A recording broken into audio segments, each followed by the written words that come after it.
Զապել կին միջազգային ֆորումի շրջանակում իմ հետ միասին կին գրողների խնդիրները պատերազմի եւ խաղաղության օրերին զրուցելու են բանաստեղծ Մարինե Պետրոսյանը եւ մեր մյուս գրողներից Նարինե Կրոյանը եւ Հասմիկ Սիմոնյանը։ Ողջույն, մենք այսօր մի թեմա ենք առանձնացրել կին գրողների խնդիրները պատերազմի եւ խաղաղության օրերին։ Ընդհանրապես, ինչ խնդիրներ ունեն այսօր կին գրողները։ Ես միկրոֆոնը փոխանցեմ ձեզ, քանի որ դուք եք իմ կողքին, դուք էլ սկսեք զրույցը։ Ես սկսեմ, բայց հենց սկզբից ասեմ, որ ես ինձ չեմ ներկայացնում որպես կին գրող, ներկայանում որպես Մարինե Պետրոսյան։ Մարինե Պետրոսյան բանաստեղծ։ Բանաստեղծ, այո, եւ բանաստեղծները իմ կարծիքով չեն բաժանվում կին տղամարդ, ոչ թե իմ կարծիքով հաստատ համոզման, բայց ոչինչ, կյանքը այդպես պայմանականություններով լեցուն է։ Ես Դեմ հարցը ինչ անշանակում խնդիրը իմ խնդիրը չէր պատերազմի, խնդիրը մեր խնդիրն էր, որ թափեց ներկա։ Մեր կին գրողների խնդիրները որոնք են, մինչև պատերազմի թեման։ Ընդհանրապես այսօր հայ կին գրողը ինչ խնդիրներ ունի իր առջև, խոչընդոտներ, որոնք չի կարողանում հաղթահարի, որպեսզի տպի իր ստեղծագործությունները հրատարակի։ Ես չեմ կարծում կինը հատուկ խնդիրներ ունի։ Խնդիրներ ունեն բոլոր գրողները, որովհետև մենք փոքրաթիվ ասեմ ազգ ենք եւ եթե գրողը մտածի ապրել իր գրականությամբ հաստատ չի կարող նույնիսկ արձակագիր ընդհանրապես բանաստեղծությամբ ամբողջ աշխարհում չեն ապրում ես դա հաստատ գիտեմ որտեղ բանաստեղծությունը վաճառքի վրա կառուցվող երևույթ չի բայց արձակող որոշ երկրներում ապրում են Հայաստանում դա էլ հնարավոր չի եթե անգամ դու հրատարակես շատ լավ տպականակով իհարկե չես հասնի սովետական տպականակին ես այստեղ քանի որ հիմնական ջահելներն ասենք որ սովետական ժամանակներում բանաստեղծությունը կարող էր հրատարակվել 50,000 տպականակով որը ֆենոմենալ է ես Եվրոպայում ասում եմ ճշտում են ասում են աղա բառը սխալ ես ասում չի ասում եմ ճիշտ թիվն եմ ասում եթե անգամ ասում եմ արձակագիրը չգիտեմ 50,000 չի լինի այսօր ինչքան է դուք կիմանաք 10,000 լինում է որ մի քանի անգամ վերահրատարակվում է ֆենոմենալ էլի եթե հրատարակի եւ ամբողջը վաճառի չի կարող ապրել այսինքն բայց անկեղծ ասած ինձ համար դա խնդիր չի ես երբ որ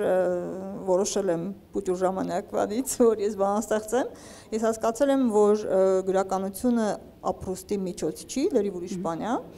նույնիսկ մի քիչ մի երկու քննարկում առաջ այստեղ հնչեց որ գրականությունը մասնագիտություն է դրա հետ էլ համաձայն չեմ գրողը մասնագիտություն չի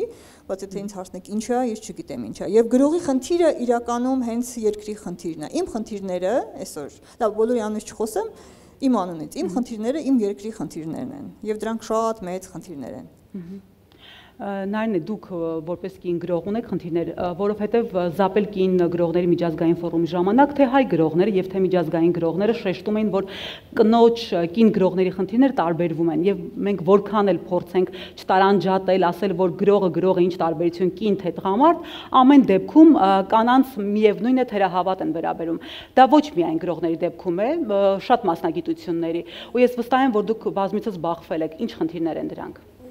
Իհարկե դիսկրիմինացիան կա, ամենուրեք կա եւ կյանքում անընդհատ ապացուցելու խնդիր է լինում, որ ըստ էության կներեք ուղեղը սեռի հետ կապ չունի,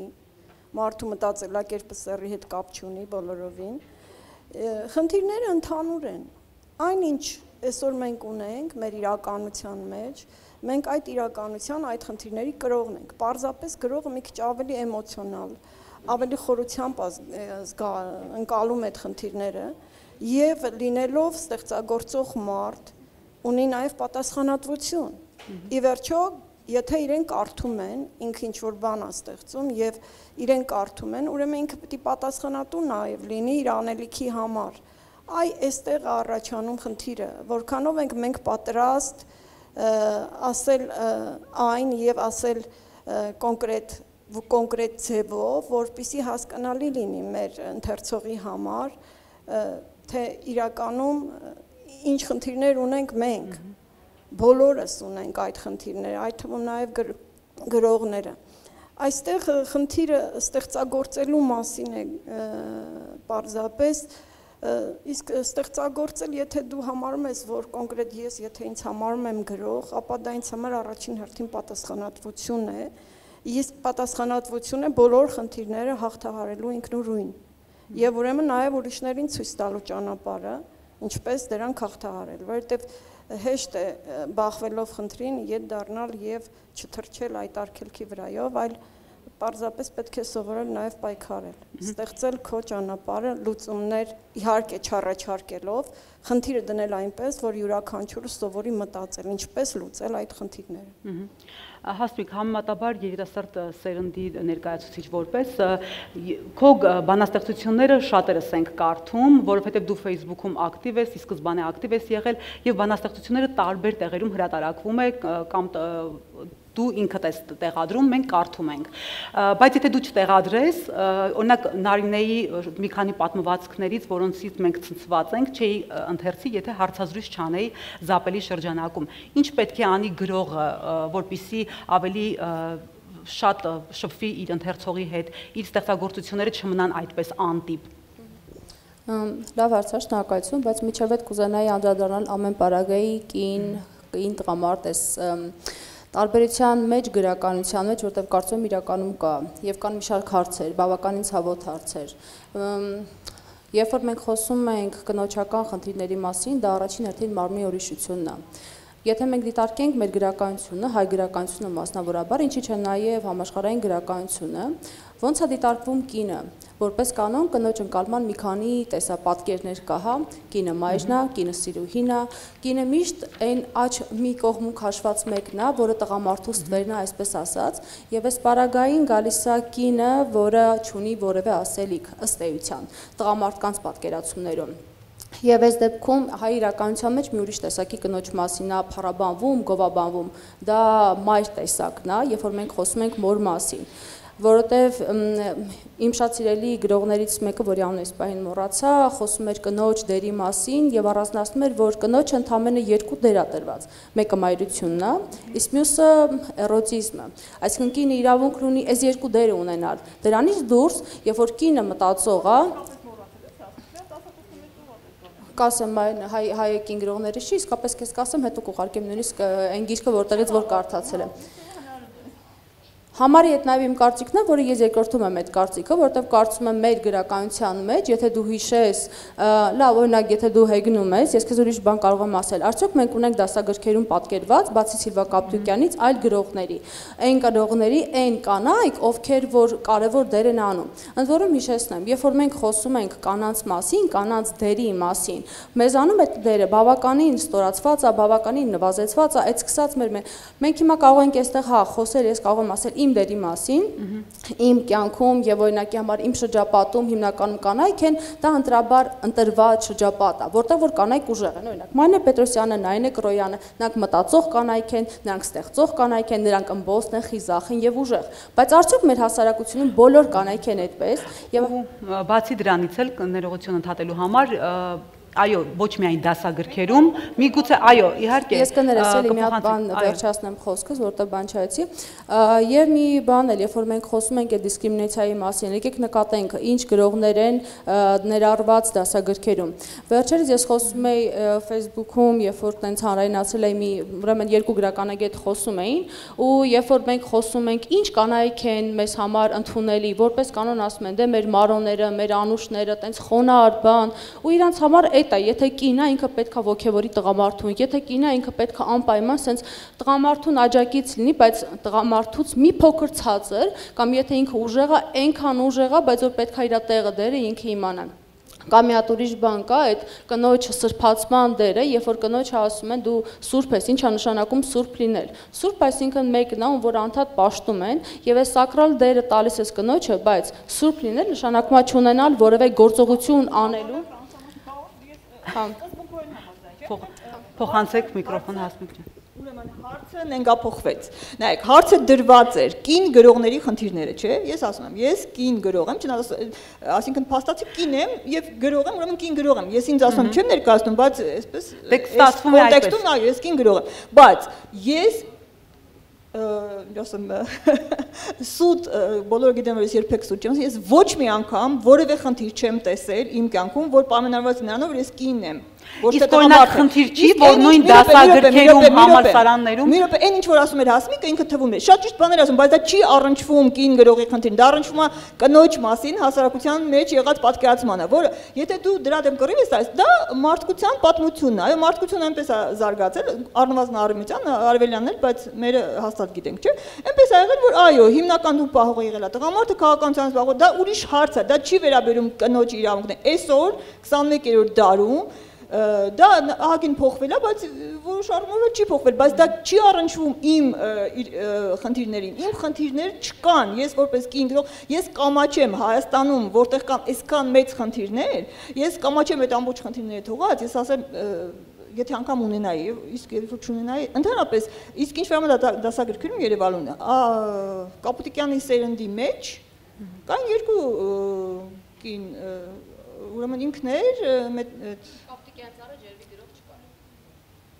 Ինչ աշխատում առաջ, այդ սերնդի մեջ ինքն է հիմնական եղել, դրա համար ինքն է, ում պիտի Ընդհանրապես ոչ միայն կանայք ակտիվ չէին գրական օրինակ նույն լսարանը քանի կին գրող գիտի Ծանոթ է Ես կվիրավորվեմ, եթե ինձ իմանան որպես կին գրող, ախր այդպես չի, այդպես չպետք է լինի։ Գրողը պետք է լինի հայտնի, որովհետև ինքը լավ է գրում, ոչ թե որպես ինքը կին է կամ տղամարդ է։ Իսկ փաստացի Ժողովուրդ ջան, պատմության մեջ այնպես ա եղել, որ մեծ մասամբ կանայք ոչ միայն չեն գրել, կանանք ընդհանրապես հանրային կյանքին չեն մասնակցել մինչև վերջերս։ Հետո երբ որ սկսել են մասնակցել, արդեն սկսել են դառնալ հայտնի, արդեն սկսել են մտնել դասագրքեր, կամաց մտել են։ Հիմա այսօրվա գրականության մեջ մենք հիմնական կանայք են իդեպ գրողները։ Լավ, շարունակելով թեման, այո։ Մարոների եւ անուշների այս սինդրոմը որ կա, որ ասվեց, կներեք, բայց ես սա մի այլ տեսանկյունից եմ ուզում սրան նայել, որովհետև կա ընդհանրապես սեփական անձը կամ գուցե նաև սեռը բարձրացնելու երկու տարբերակ։ Դուք ես բարձրացնում ես բացարձակ, տարբերակ երկրորդ բարձրացնում ես հարաբերականորեն, այսինքն իջեցնելով մյուսին։ Տվյալ դեպքում տղամարդկանց այդ մարոների եւ անուշների այս սինդրոմը ես կապում եմ այս երկրորդի հետ։ Ինչպես բարձրացնել քեզ որպես տղամարդ իջեցնելով կնոջը։ Եթե խոսքը զուտ դրա մասին է, ուրեմն նաև այդ թվում նաև ստեղծագործող կնոջը։ Այս տարբերակը երևի Հասմիկը նկատի ուներ։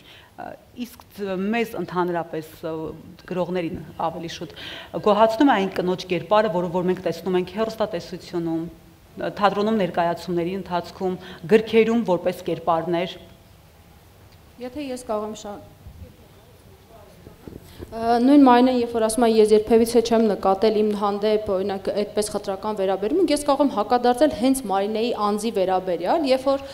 Մարինեն օրինակի համար բավականին բռնկուն է իր կերպարը, եւ դրան հակառակ ես կարող եմ ասել շատ բռնկուն եւ ավելի այնց կերպարներ կան, բայց երբ որ խոսում են Մարինե Պետրոսյանն, առաջին ասում են հիստերիկա ինքը։ Ես չի նշանակում, որ համաձայն եմ դեռ, ես խոսում եմ այն էպիտետի մասին, որը քեզ տալիս են որպես կնոջ, որովհետեւ կինը իրավունք չունի հիստերիկնելու, որովհետեւ ինչու կինը պետք է միշտ խոնարհ լինի, կինը պետք է մի քիչ ավելի հավասարակշռված լինի, կինը չպետք է որևէ կերպ բռնկուն լինի։ Այս օրինակ ինձ համար ակնհայտ, sense խտրական վերաբերմունք է մեկ։ Իսկ ինչ վերաբերվում է, այո, ինձ համար sense մի բան կա, ես ոչ թե ասում եմ, որ պետք է մեկը մյուսը օրինակի համար իջեցնել, ցածրացնել, ամեն դեպքում ես ֆեմինիստ եմ եւ համարում եմ ֆեմինիզմը էգալիտար դիսկուրս է եւ բնականաբար սա հավասարության մասն է առաջին խոսքին, բնավ չի նշանակում, որ պետք է մեկին իջեցնել, մյուսին բարձրացնել, այլ խոսում է հավասար իրավունքներ բոլորին, այս դեպքում նաև հավասար տեղեր։ Երբ որ Մարինեն ասում է օրինակի համար, որ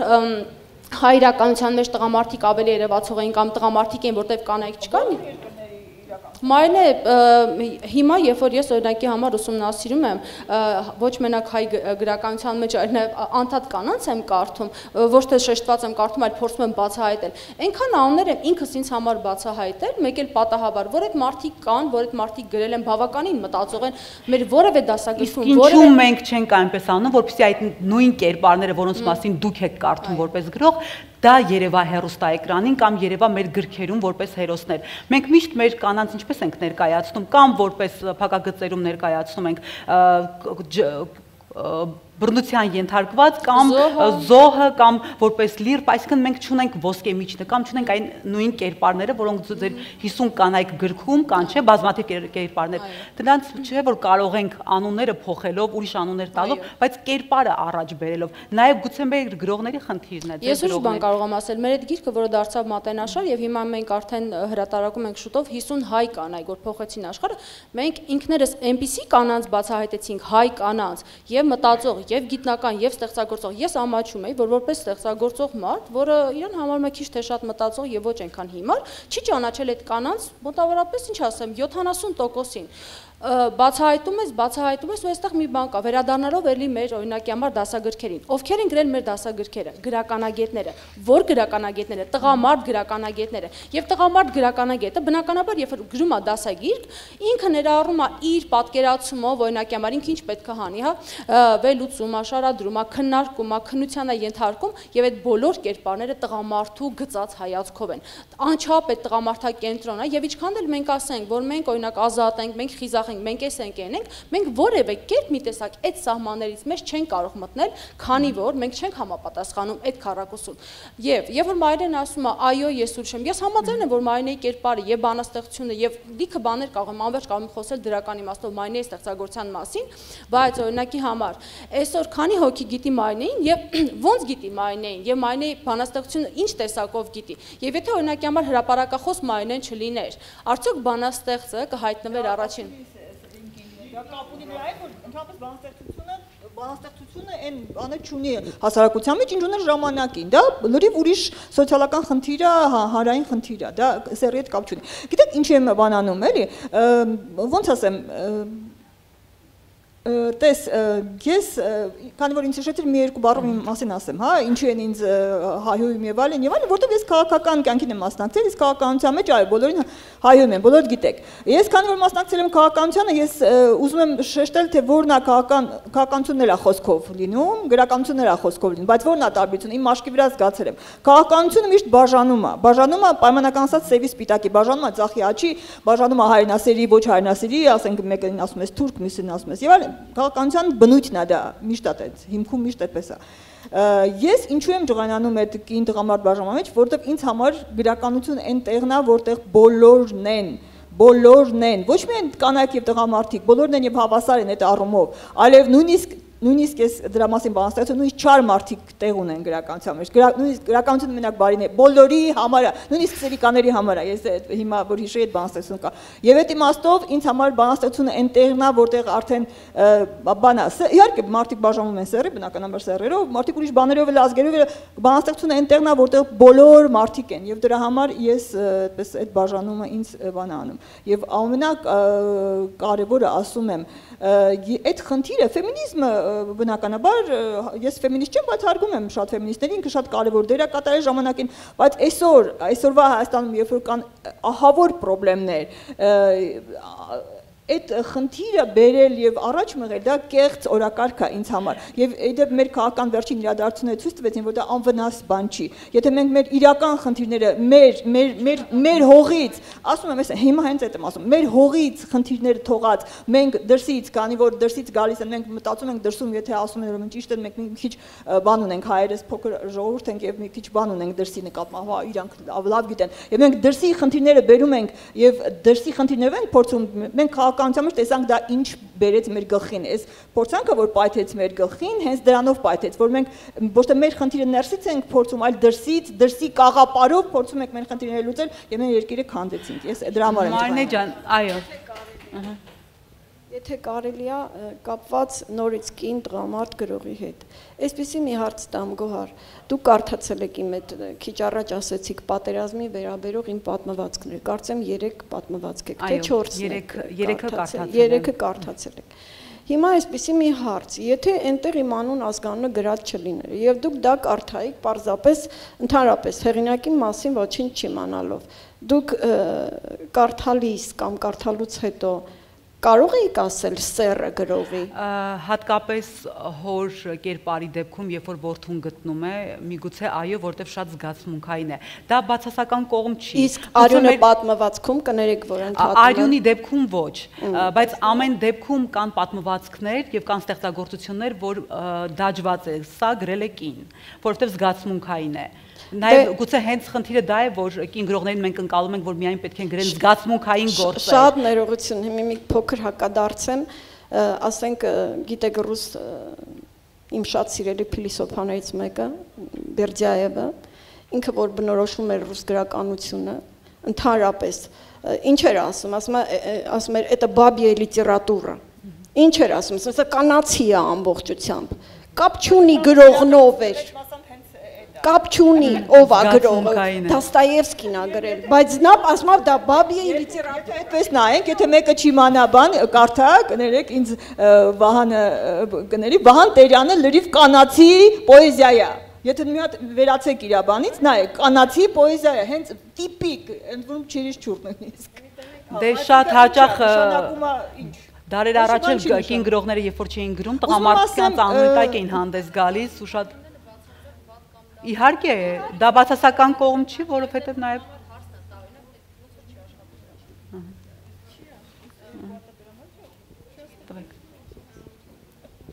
Ինձ համար բացարձակ օրինակ տարբերություն չկա կինագրողը թե տղամարդ, ու երբ որ հարցն այն են ասում է դու տարբերություն զգացիր կամ երբ որ ասում ես զգացմունքային, այսինքն ինձ համար դա օրինակ հարց չի։ Եվ մի հատ ուրիշ բան էլի նկատենք։ Երբ որ Մարինեն խոսում է կոնկրետ գրականության մասին, ես համաձայն եմ իր հետ։ Ես խոսում եմ արդեն բանաստեղծ բանաստեղծ լինելու մասին, ոչ թե ստեղծագործության մասին։ Սա շատ կարևոր հարց է ինձ համար, որտեղ իրականում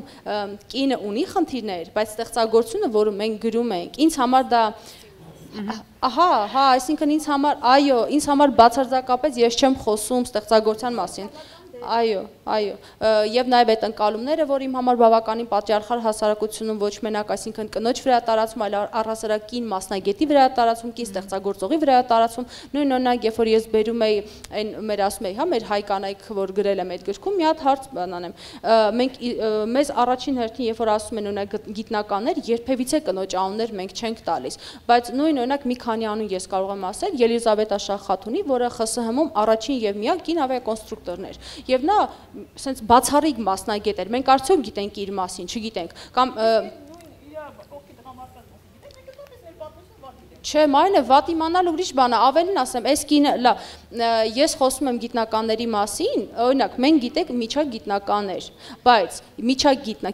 տղամարդ գիտնականը իրավունք ունի լինելու միջակ։ Կինը, եթե հայտնվում է այդ դաշտում, ինքը պետք է լինի բացառիկ, ինքը պետք է լինի շատ լավը, բոլորից լավը, ծալի բոլորին, որ ինքը իրավունք ունենա լինելու։ Ես լրիվ ուրիշ բանի մասին եմ խոսում, նայեն ճիշտ ասել, ստատուսի մասին եմ խոսում եւ իրավունք ունենալու հայտնվել տեղ։ Երբ ես խոսում եմ դասագրքերի մասին ու ասում եմ օրինակի համար, որ կին է այստեղ կարա լինի, մենք մի քանի անուն ենք տալիս, դիցուք, հա, օրինակի համար ասում ենք Զապելը, նույն ասում ենք Դյուսապը կամ այսինքն մի քանի ինչ-որ անուններ։ Այսինքն նրանք ովքեր որ բացառիկներ են, բայց մի քիչ ավելի բան անուններ, մենք այդ անունները ոնց իրանք միջակություն են, բայց այս դեպքում մենք ինչքան միջակություն տղամարդ գրողներ ունենք, որոնք թույլատրելի են լինելու եւ գոյատևելու եւ իմանալու եւ սիրվելու։ Մենք մոտենանք մեր երկրորդ թեմային քննարկման, Մարինեն շատ ճիշտ նկատեց, որ հիմա մեր երկրում բազմաթիվ խնդիրներ կան ու երբ որ մենք խոսում ենք ինչով է տարբերվում կին գրողը տղամարդ գրողից, ես էլ ուզում եմ այդ դեպքում մի այսպիսի հարց հղել ձեզ։ Իսկ ինչն է պատճառը, որ ոչ տղամարդ գրողները, ոչ կին գրողները այդքան ակտիվ չեն, ոչ քաղաքական, այս դեպքում նաև ավելի կարևորելով պատերազմի թեման։ Ինչու պատերազմի ժամանակ ակտիվ չէին։ Ես ու բազմաթիվ լրագրողներ այդ ամիսների ընթացքում շատ անգամ թե Facebook-ում, թե տարբեր հարցազրույցներում փնտրել են կին գրողների, փնտրել են գրողների, բայց չեն գտել։ Ինչու։ Հարցը բարբերաբար ես հիշում եմ արդեն քանի տասնամյակ հնչում է, ինչ-որ մի բան էր պատահում Հայաստանում, ասում էին ուր են, այն ժամանակ ասեն ուր են մտավորականները, ասում եք դա շատ արհեստական, գիտեք ինչ, արհեստական, ինչու արհեստական, եթե դրանից առաջ ասում եք երկրում կարևոր հարցեր են, չէ, մենք ինչու ենք խոսում։ Արհեստական է, որովհետև ինչ-որ հիմա էլ կարող եմ ձեզ այդ հարցը տալ, այն ժամանակ էլ է ես տալ, ասում էին ուր են գրողները, ասում եմ ես ակտիվ եմ, ասում են հա դու ակտիվ ես, ասում են Վիոլետ Գրիգորյանը ակտիվ, ասում են հա, ասենք մի քանիսը ու ասում բա ուր են գրող, այսինքն գրողները ինչ են մի հատ sense մի 1000 երամ են, ինչ են, ինչ որ խմբականակ են, ինչ են գրողները, ովքեր որ ակտիվ են, նրանք էլ ակտիվ են եւ օրինակ ակտիվությունը նաեւ գրողների արտահայտվում է ստեղծագործություններով, չէ։ Այսինքն պիտի ամիջապես վարկենապես արձագանքել ստեղծագործություն, ամիսներ են անցել, չէ, բացարձակ ներողություն գրականության պատմությունը շատ հստակ ցույց տալիս, որ ինչ որ բանի արձագանքը գրականության մեջ սովորաբար տևում է տասնամյակներ, ասենք պատերազմի մասին լուրջ գրականություն ստեղծվում է տասնամյակ հետո, չի կարող գրականությունը հրապարակախոսություն չի։ Այ երևի խնդիրը դա է, որ հրապարակախոսության խառնում են, որտեղ հրապարակախոսություն բնականաբար վարկենապես է արձագանքում եւ դա իր ֆունկցիան է, բայց գրականությունը պիտի ժամանակ անցնի, որ նստվածք տա եւ դու գրես։ Եվ օրինակ ասում եմ, եւ շատ գրողներ էլ, ասենք եթե ավելի տարեց գրողներ, իրենք ուղղակի բան չունեն, միջոց չունեն։ Օրինակ ասեմ սովետական ժամանակ ինչ որ մի հատ ալիք էր, ով ինչ խոսեիք լսում են։ Հիմա ես արտահայտվում եմ, որտեղ ես ունեմ իմ եւ կայքը ունեմ եւ Facebook-ը հսկա լսարան ունեմ։ Եթե ես մի բան եմ ասում, իմ ասածը հասնում է, ասենք Վիոլետ Գրիգորյանը նույնպես։ Իսկ բացի Գուրգեն Խանջյանները արձագանքել, որ էլի Facebook-ում չկա, բայց խոսքեր ասել եւ լսել են, բայց թվով չի որոշում, գրողները ժորջան, ով որ ակտիվ է նրան էլ լսեք եւ գրողներ պարտավոր չի, գրողներ կան, հայտնի դեպ գրողներ կան, անունը մոռացա այս պահին, չէ, Արտասամանցի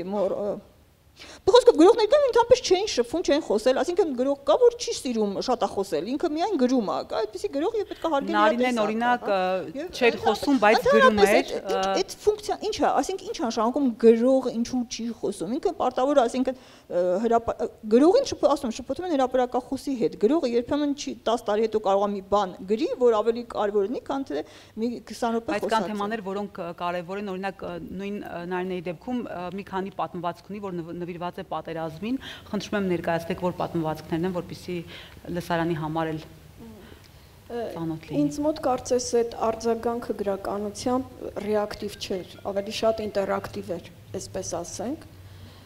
պրոակտիվ էր, գուցեև, որովհետև պատերազմի ընթացքում եմ գրել վերջին երկու, չնայած մյուս պատմվածքները ևս, որովհետև առաջին պատմվածքը, որ անդրադարձա պատերազմի թեմային, դա 14 թվականի օգոստոսն էր,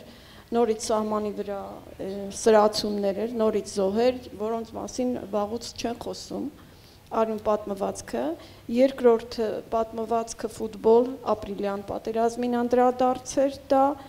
ես հիշում եմ գրական թերթը տպեց, ամբողջ շատ մեծ պատմվածքեր էջը հանեցին բավականին բաներ, որ այդ պատմվածքը դնեն, ապրիլյան պատերազմի և այս 44 օրյա պատերազմի ընթացքում ես գրեցի հոկտեմբերի սկզբին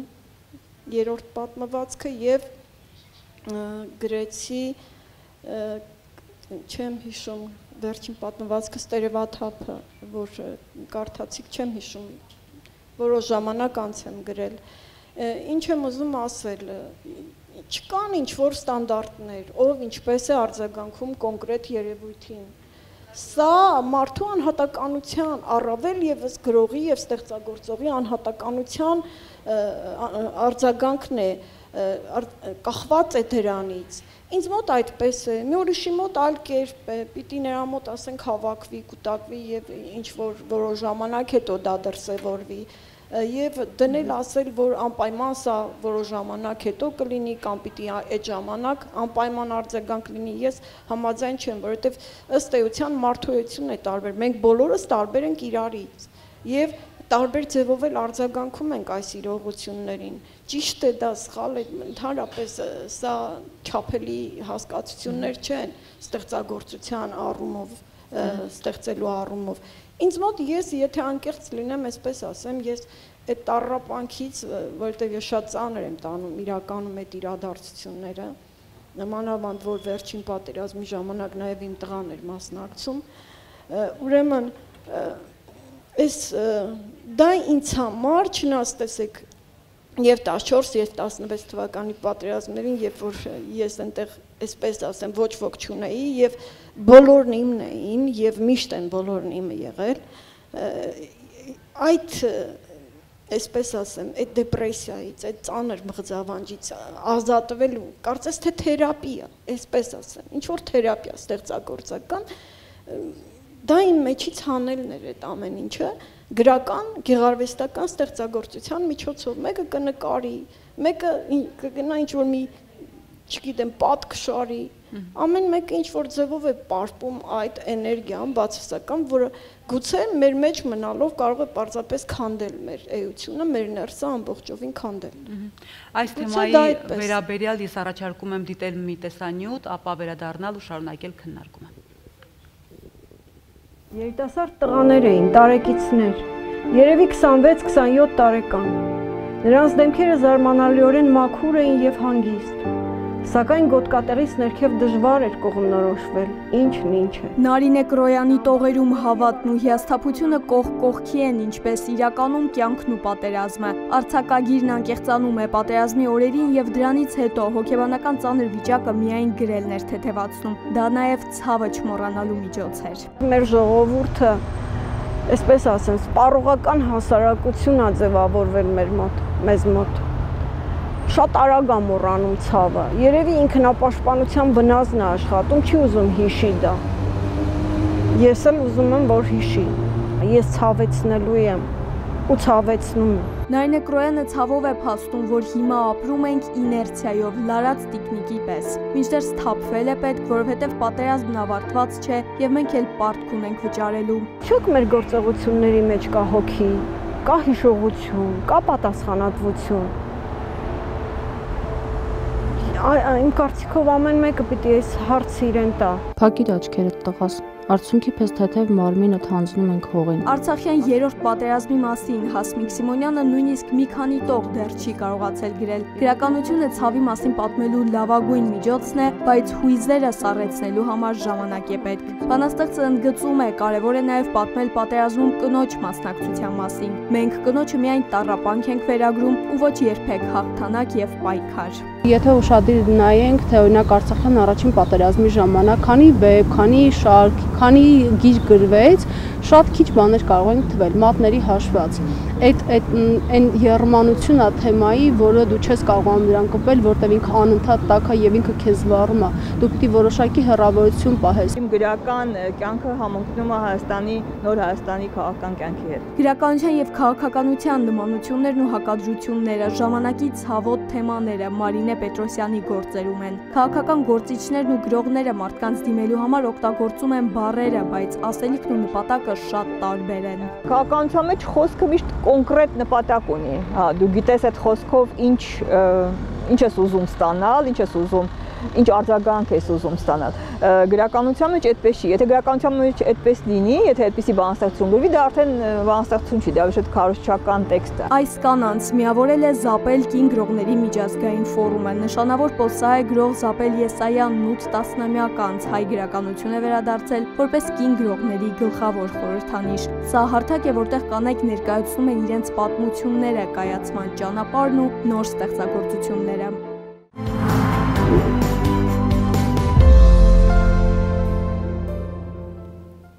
Շարունակում ենք մեր քննարկումն է հայ կին գրողների խնդիրները պատերազմի եւ խաղաղության օրերին։ Կարող են արդյոք գերիների եւ գերությունից վերադարձած ճակատագրերը հոգսերը դառնալ ստեղծագործական նյութ։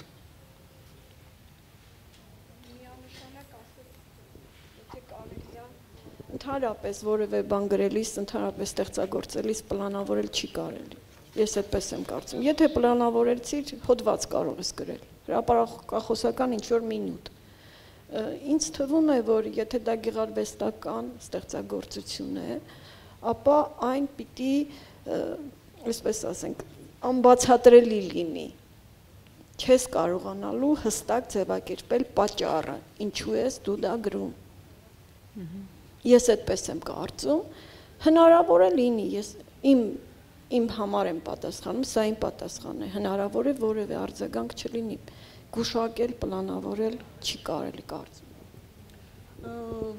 Անկեղծ ասեմ, ես արձակագիր չեմ, քանի որ այդ շատ քիչ հավանական է այդպեսի բան գրեմ, բայց ավելի կարևոր բան եմ ասում։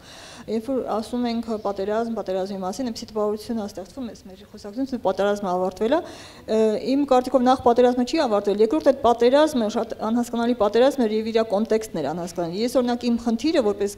գրող Մարինե Պետրոսյան տեսնում եմ նրանում, որ հասկանամ ի վերջո ինչ կատարվեց։ Դեռ ինձ համար հստակ չի, ես կարծում Հայաստանում մեծ մասի համար հստակ չի, պետք է հասկանալ ինչ է կատարվում, որտեղ մեզ հետ շատ տարօրինակ բաներ են կատարվում, եւ այդտեղ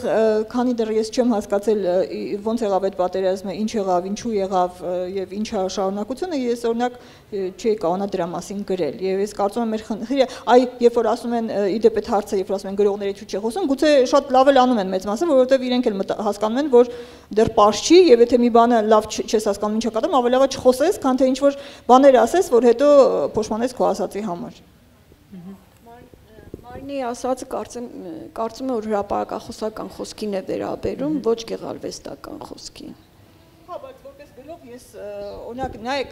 տեսեք, այո, անշուշտ համաձայն եմ, բայց այստեղ մի խնդիր կա։ Օրինակ հիմա, երբ որ համաձայն կլինեք ինձ հետ, երբ որ Հայաստանում մեծ մասը շփոթված վիճակում են եւ իսկապես չեն կարող հասկանալ ինչ է կատարվում, դրա նրանից է, որ իսկապես խնդիր հասկանալու համար թե ինչ է կատարվում, իդեպ այդ մանիպուլյացիան, որ գնում է մեզանից շատերի հետ, կապված է նրան, որ խաղում են բոլորի թույլ տեղերի հետ եւ շահերի հետ, հա, մարդը ընդհանրապես մարդ արարածը, ես մոտենում եմ իմ նախորդ ասածին, ինչու ես կին տղամարդ չեմ բաժանում։ Մարդ արարածը միշտ ապրում է ինչ որ տեղից, ինքը կին է կամ տղամարդ, ինքը սոցիալական խավի է պատկանում, ասենք ինքը ընդհանրենք, չգիտեմ, աշխատում է կամ ինքը բիզնես է անում կամ ինքը քաղաքականության բազա։ Այդ իմաստով ինքը մի ինչ որ տեղավորված է հասարակության որևէ տեղ եւ ունի որոշակի շահեր, դա բնական է։ Հիմա մեր Հայաստանում գնում է մանիպուլյացիա եւ այդ շահերը շահագործելով գնում է մեծ խաղ։ Ես կարծում եմ որպես գրող, ես շատ առավել այսպես դիրքում եմ, որ ես կարող եմ հասկանալ, որովհետև որպես գրող ես չունեմ իմ առանձին շահը։ Իմ շահը գրող Մարինե Պետրոսյանի շահը բոլոր շահերն են միացրած։ Դրա համար ես կարող եմ հասկանալ, թե ինչ է կատարվում։ Եւ դրա համար ես կարող եմ հասկանալ եւ կնոջը, եւ տղամարդուն, եւ ջահելին, եւ նույնիսկ կարող եմ հասկանալ նրան, որը ինձ հետ կարող է որին ես ատում եմ, որը իմ այսպես քաղաքականապես ինձ համար անցել է, բայց ես իրեն էլ կարող եմ հասկանալ։ Ընդհանրապես գրականությունը այդ իմաստով ընդգրկում է ամբողջ բոլոր մարդկանց, ասեցի, եւ այդ իմաստով գրողը այսօր այո պահանջված է, եթե ինքը իրեն տեղավորի հենց որպես գրող, հա, ոչ թե առանձին բջիջում, այլ որպես բոլոր մարդկանց, տվյալ դեպքում բոլոր հայաստանցիների որպես ցավզգացող եւ իրենց կողմից նայող, թե ինչ է կատարվում։ Հասկանալի ձևակերպեցի, բայց ինձ համար շատ կարևոր էր այս հարցը եւ ինձ համար ես խոսելիս ինձ համար ձևակերպեցի խնդիրը որպես գրող Մարինե Պետրոսյան, ես ինչ կարող եմ անել, որը գուցե չի կարող անել ինձ մեկ ուրիշ մարդ, գուցե ինձանից ավելի խելացի, գուցե ինձանից ավելի ինֆորմացված, քաղաքական գործիչ, որը թվում է պիտի ավելի հեշտ հասկանար, բայց չի հասկանա, որտեղ ինքը մի դիրքից է նայում, ես կարող եմ նայել տարբեր դիրքերից։ Եվ նաև մի բան էլ, երբ խոսում են գրողի մասին, թե երբ ասում են օրինակ ինչու գրողը այս կամ այն բանին չի արձագանքում, միշտ մի բան կա։ Գրողից ակնկալում են մի տեսակ խրատատուի դեր եւ մյուսն էլ բան են անում, որ գրողը պետքա գուշակ լինի, մատից հոդքաշի կամ ինչ-որ միտեղից ինչ-որ բաներ պետքա ասի, որը օգնի, փրկի կամ ինչ-որ այսինքն ակնկալում են բաներ, որը գրականության եւ նաև գրողի խնդիրը չի իրականում։ Իսկ գուցե շատ դեպքերում կմտածենք, որ դա գրողի խնդիրը չի, բայց գրողի խնդիրը չի, օրինակ նաև ինձ համար, օրինակ հիմա շատ է, չէ, գրող, լրագրող մոտիկացել են իրար կարծես։ Մենք պետք է արձագանքենք որոշակի թեմաների, չգիտեմ։ Լրագրողը երբ արձագանքում նայնը շատ ճիշտ նկատեց, հրապարակախոսը դա միանգամից, հա, մենք ինքներս էլ օրինակ երբ ստատուս են գրում, այսինքն միանգամից նույն պահին, մի առանց հեռանալու, իսկ գրականության պարագային, երբ որ մենք գրում ենք, կոնկրետ ես երբ ինքս գրում եմ, շատ էփվում է, շատ երկար ժամանակ անցնում, դու թողնում ես, որ այդ նյութը նախեփվի քո մեջ, այսինքն դա երկարատև ժամանակատար, շատ ժամանակատար մի բան է, դա անհնար է վայրկյաններով կամ ամիսների, օրինակ ասում եք 6 ամիս է անցել, հա, դրա մասին։ Նույն երբ որ ես խոսում եմ էլի Արցախյան պատերազմի մասին, տարիներ անցնում են, բայց դա նյութը շատ այնքան տաք է, դեռ մեզ կպած է։ Եվ մի հատ ուրիշ բան կա, մենք դրա մեջ ենք։ Մենք պետք է անպայման այդ նյութից դուրս գանք, որ կարողանանք կողքից տեսնել։ Քանի դու կողքից ես տեսնում, քանի դու կողքից չես տեսնում, այլ ապրում ես մեջը, Մարինեն շատ ճիշտ ասեց։ Մենք դեռ մեջն ենք, մենք դեռ չենք հասկանում ինչ է եղել, որ այսինքն քանի դու այդ հայելու կողքից հայելու բանը չունես, դու այլևս դրա մասին գրել մի տեսակ, չգիտեմ։ Եվ նաև մի հատ ուրիշ բան էլ կա, գրողները տարբեր են, այսինքն գրելու պրակտիկաները եւս տարբեր են։ Նույն օրինակն այն է, երբ որ ասում եմ, ես կարողանում շատ արագ անդրադառնալ, ես հակառակը օրինակ ինձ համար ժամանակ ա պետք, այսինքն մեկը կարող է էքսպրոմպտ անի, մեկը մի խոսքով ամեն մեկի համար դրանք տարբեր են։ Եվ նաև արձակագիր բանաստեղծ այստեղ էլի տարբերություններ կա այստեղ։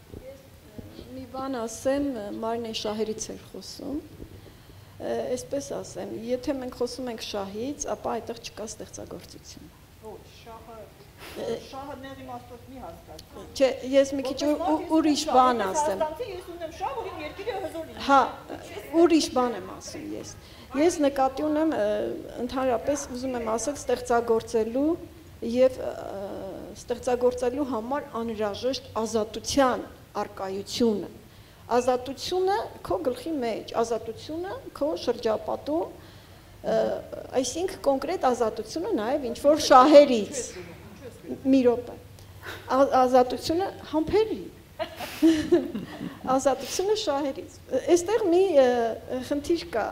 ազատություն, այս ազատություն կոչվածը միևնույն է մենք, ես չգիտեմ որևէ մեկին ընդհանրապես փիլիսոփաներից, որ կարողանա ի վերջո համապարփակ ինձ համար ընդունելի բացատրություն տա ազատությանը, բայց ազատությունը ես դիտարկում եմ երկու ձևով, ազատություն ինչից եւ ազատություն ինչի համար։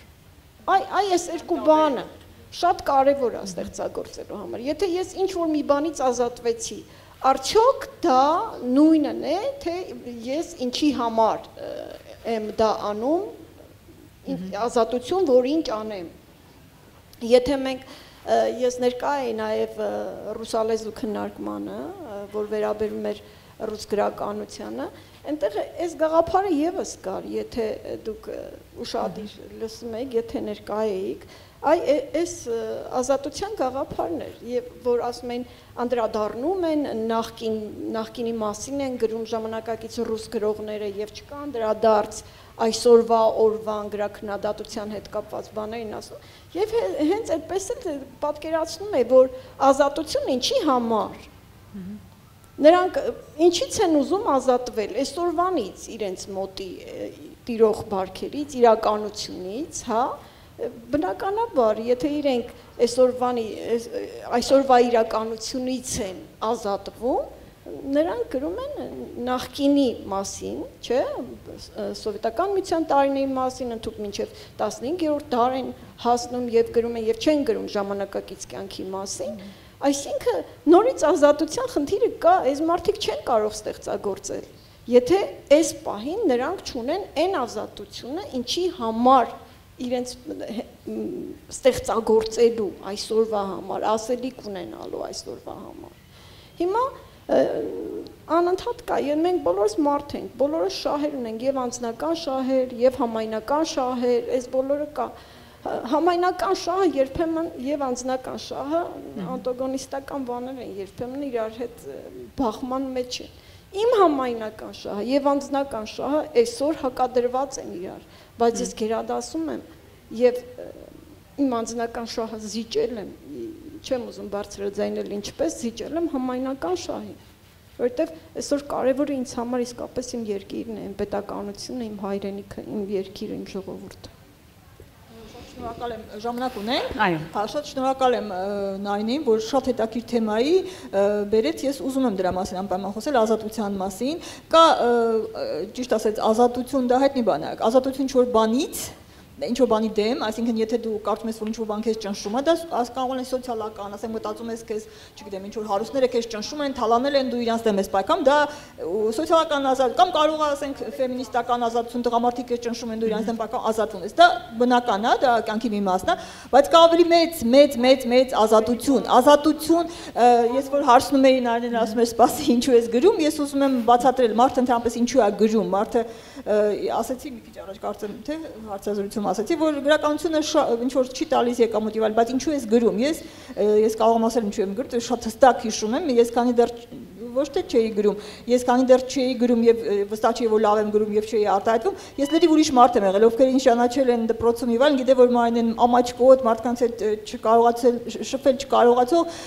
մարդ էր, որ գրականությունը ինձ տվել է ուժ եւ վստահություն, ինձ ազատել է վախերից։ Բոլոր մարդիկ ունեն վախեր, տարբեր վախեր, մեկի մոտ ինչ որ սեռական վախեր են, մեկի մոտ ազգային վախեր են, մեկի մոտ չգիտես ինչ անհասկան։ Մարդը ընդհանրապես վախենում է, որովհետեւ կյանքը ընդհանրապես գիտեք վտանգավոր բան է, ընդհանուր ինչ որ բան է գլխի տնկնում։ Գրականությունը այն տեղն է, որը քեզ ազատում է, որովհետեւ գրականությունը ինչ է, իդեպ ինչ է գրականությունը, հա, գրականությունը ինչի ինչ որ բան է ստենք։ Գրականությունը ստեղծում է մի տարածք, որը դու ես ստեղծել, որի տերը դու ես, ինքը ազատում է քեզ, որովհետեւ կյանքը ընդհանրապես ազատ չի, դու չգիտեմ, ծնվում ես, չեն հաշտում քեզ ուզում ես ստեղ ծնվել, ստեղ ծնվել ուզում ես, կին ծնվել, աղջիկ ծնվել,